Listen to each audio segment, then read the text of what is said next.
Saibona, Dumela, Molo, hello. I've come to see a very old and dear friend. He also happens to be probably the most famous person in the world.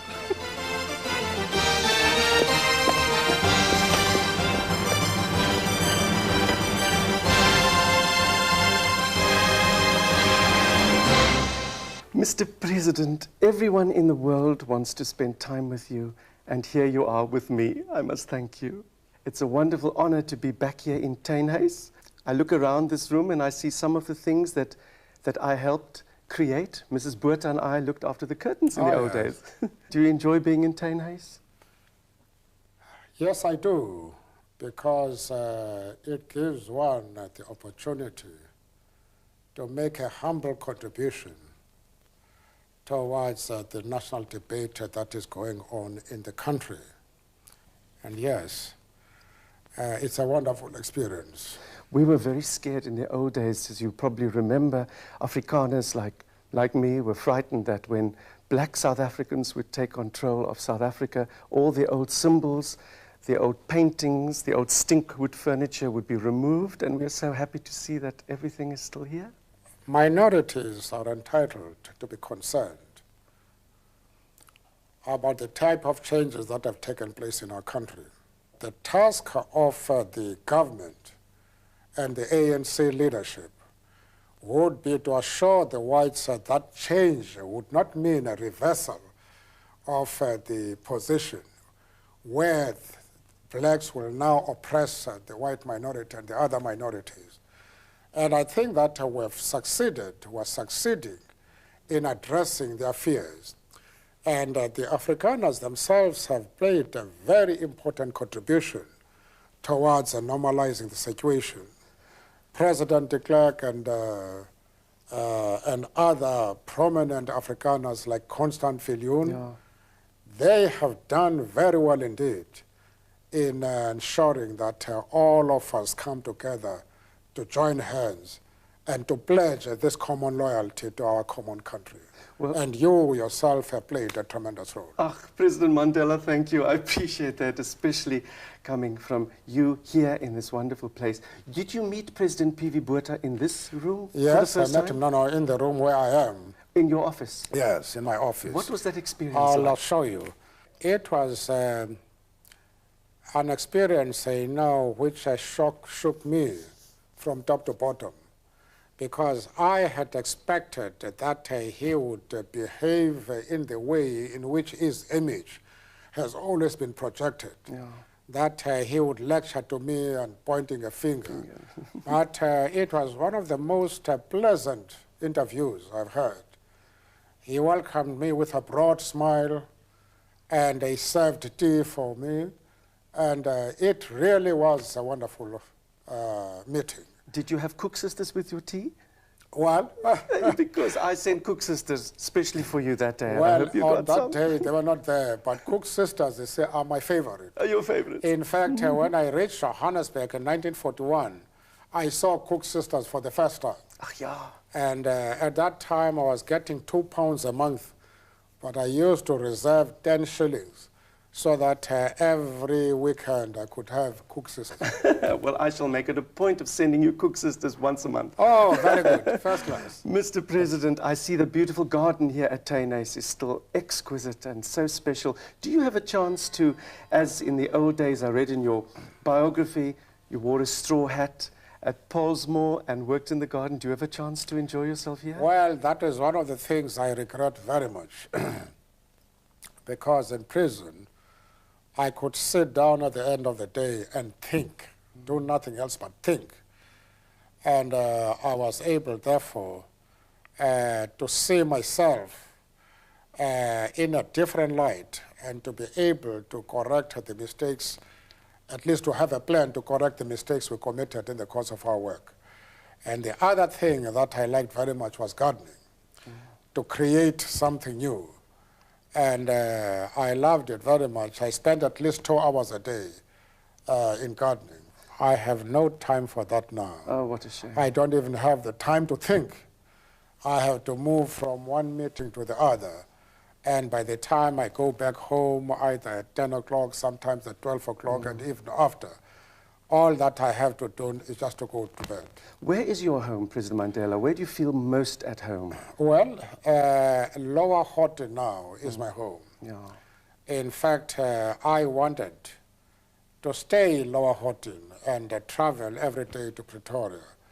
But there was solid opposition against this. Even Mr. de Klerk told me that he thought it would be risky for me to stay in Lower Hotten and strenuous too. Yeah. And he advised that I should stay in Pretoria. When Parliament is here, of course, naturally, I must spend most of my time here and be able to be in contact with cabinet ministers, members of Parliament, because that is very important. In fact, I want to take advantage of my being here to attend Parliament, although I'm not a member of Parliament, because I can't understand how a head of state could be excused from being a member of Parliament where the fate of the country is being decided. Absolutely. And so my own choice is that when I have time, I have to be in Parliament. But unfortunately, my program sometimes takes me away from the country for the good of the country. Yeah, naturally. And other times away from Cape Town to other parts of the country. Again, you know, a program which is endorsed by the cabinet, but I like being in Cape Town during the parliamentary session. And do you enjoy Table Mountain? Has this become a symbol for you through the years? Well, Table Mountain, as the old father van die moederstad. And so it has got that symbolic significance for us. I went on Table Mountain in December '47, and I saw Robben Island from there. I never knew that I would be an inhabitant of Robben Island for more than 2 decades. And I knew that Auchumayo or Harry the Strong Lupe and people like Makana and Chief Makoma were in Robben Island, but I never thought I would be there myself. I remember also when you were at Pollsmoor, you used to come into Cape Town with, was it Lieutenant Gregory? You used to come for excursions into town? Yes. I think I once saw you sitting in a car. I saw the police officer going to a shop. I looked into the car. I saw you. I said to myself, oh, liewe aarde, daar is Nelson Mandela. And you know, I think you were eating an ice cream. Is it possible? I wanted to open the car door and say, Mr. Mandela, let's run away together. Let me save you. But I was so scared you turned me down. Oh, no. I would have welcomed you. Oh, that's wonderful. I would have welcomed you. President, your memories of Christmas, because we are in the season of Christmas, your first Christmas as a child, do you remember that? Well, it's difficult to remember the first Christmas, but I remember the Christmases that were held as a child. And it is the only time when we could have, in the countryside, sugar. Because tea and coffee were reserved for elderly people. And, but at Christmas, then they gave us, you know, some coffee and sugar, some syrup, you know, with bread, you know, with syrup. Stroop and brood, yeah. Yes. And then, of course, you would slaughter a sheep. That is what I remember. And also see our mothers walking from house to house, village to village, crawl to crawl, eating almost the whole afternoon, you know. And I still remember those days. And on the island and in prison, did you ever have an opportunity to celebrate Christmas? Oh, yes, we did. We really did. And they allowed us to buy a packet of sweets, a packet of fruits. That is what we enjoyed there. And then when some of us were in A group, you could buy a lot of goodies and enjoy Christmas. Oh, that's wonderful. And then, of course, we used to have games, play competitions, and also organize some concerts and sing and so on. Do you have a chance now to enjoy laughter? Is there time to have a good It's joke? very difficult. The program is very tight. The National Executive Committee of the ANC has decided that I should work only in the morning and be free in the afternoon. Every one of them is concerned, you know, at the workload which I carry. But it's not very easy because we have to consider the matter not only from the point of view of members of the ANC, especially now that we're in government. There are calls which are made to the head of state and which cannot be ignored. And then we find that the program, starts very early in the morning until very late at night. And although at the end of it, however strenuous the day, I have got a feeling of satisfaction because one feels the warmth of all South Africans and the fact that at the end of the day you feel you have done a very productive work. And that takes off the strain from you. And to relax, do you have a chance to really switch off? Well, the relaxation comes only in the morning. When I wake up, every morning at 5 o'clock, I am on the road for about an hour, sometimes a little more than an hour. But when I go down home to my country village, I walk to the distant villages and cross little rivers and climb hills and so on. Sometimes it takes about 2, sometimes 3, even sometimes 5 hours.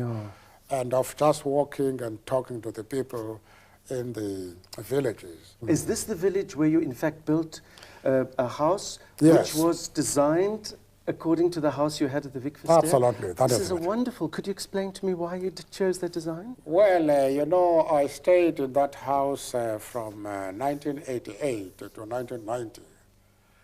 I was all alone, and I became friendly to the walls of that house. And it left a very formidable impression on me. And that is why I wanted to carry that impression with me to my country village. And because I had some of the most pleasant memory in that house, that cottage in Victor Verster. That is where most of the negotiations with the top government team that was set up for this purpose, that's where these negotiations took place and decisions made about the future of South Africa. And so in that house in my country village, it represents those memories. This year, 1994, has been for everybody probably the greatest year, in fact the first year of the rest of our lives. You have freed all of us, you have freed me of all the guilt of being associated with things that we are now so ashamed of. There must be so many highlights for you. Do you have one specific moment in the last year that sticks in your mind as being totally extraordinary? Well, I don't think it's fair to personalize the achievements that we have made during 1994. Those achievements would not have been possible without the sacrifices that were made by a long line of freedom fighters who never gave up and who came out into the streets and demonstrated, who were shot and killed by the racist apartheid police, and who were arrested and detained without trial, were thrown into jail to serve long sentences. And it is the results of their sacrifices that is responsible for 1994. But also now all sectors of South Africa have contributed, including those who were on the other end, including those who were the oppressors. They have now contributed to the building of a new South Africa. And although it is proper for us to look back and to decide who exactly brought about this change, but it is necessary now to look at it from the point of view of the contribution that is being made. Because it may be comparatively easy to overthrow what you don't like, but to build a new South Africa may even be more difficult. And it is here that the contribution of other South Africans is appreciated. Is it difficult to be the world's great hero?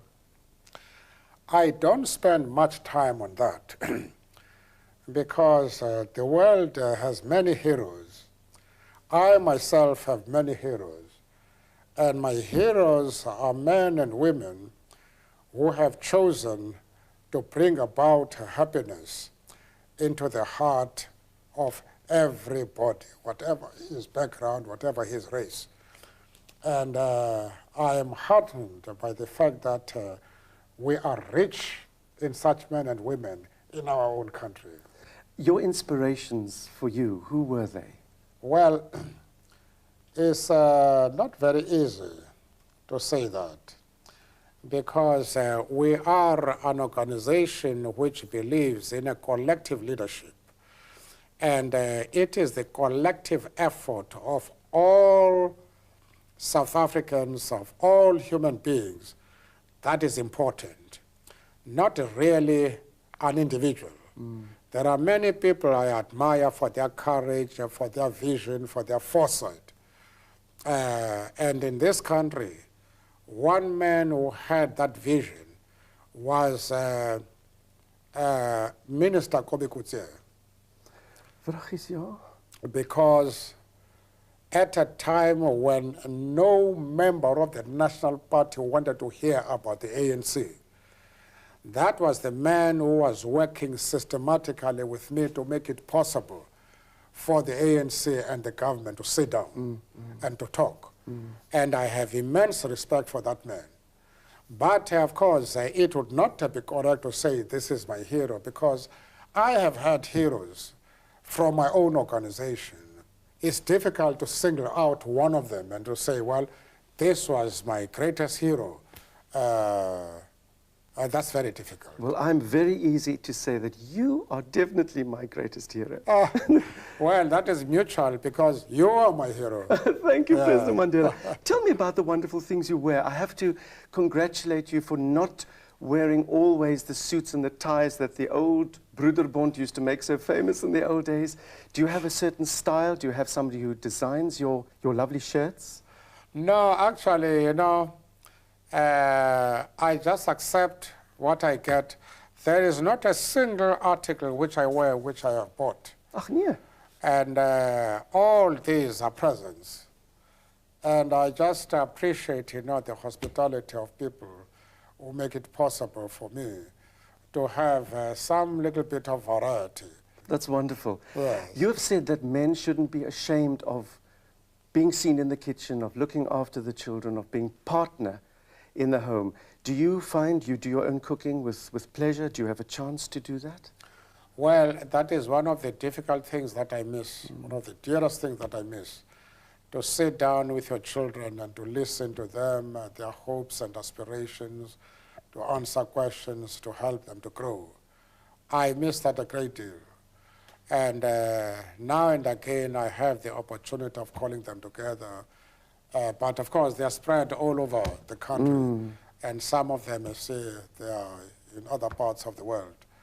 And, but I like sitting down with my children and grandchildren and the great-grandchildren, because I have 3 great-grandchildren, Ja.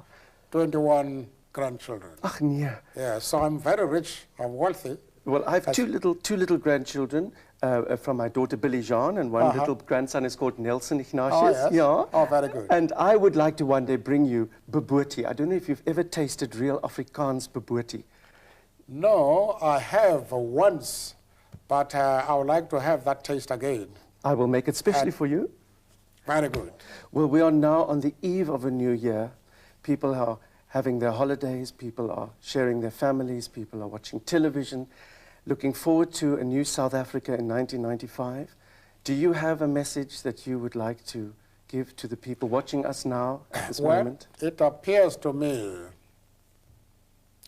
that we are going through a very difficult period.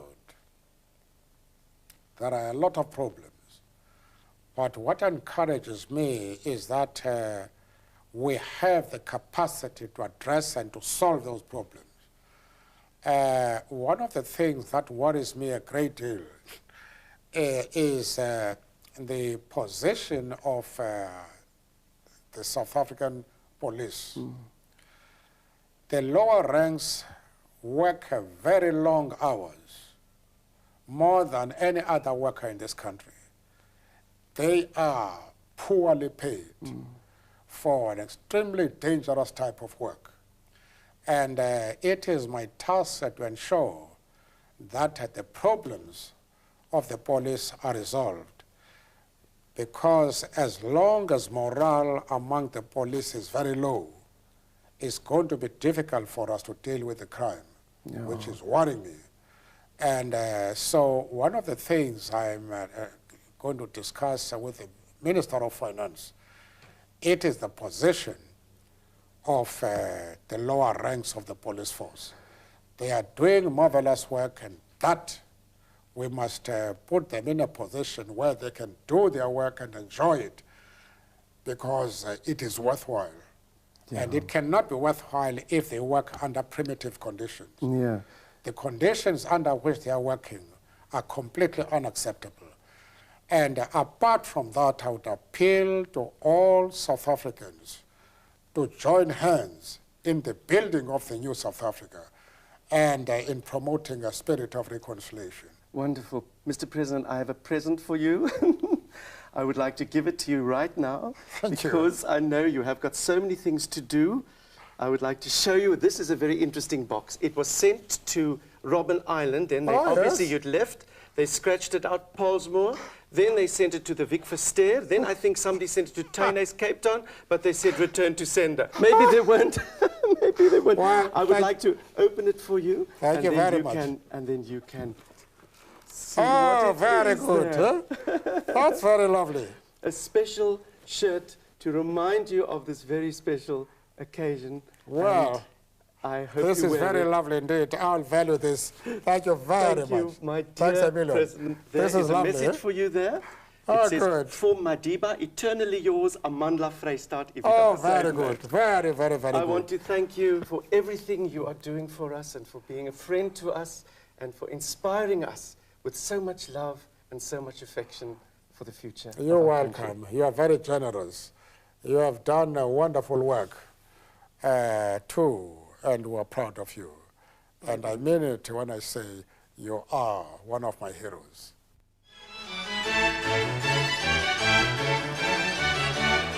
Well, we all have to agree on something. We have got the most unique president in the world. Nelson Mandela first went to jail and then went into politics, and not the other way around. See you in 1995.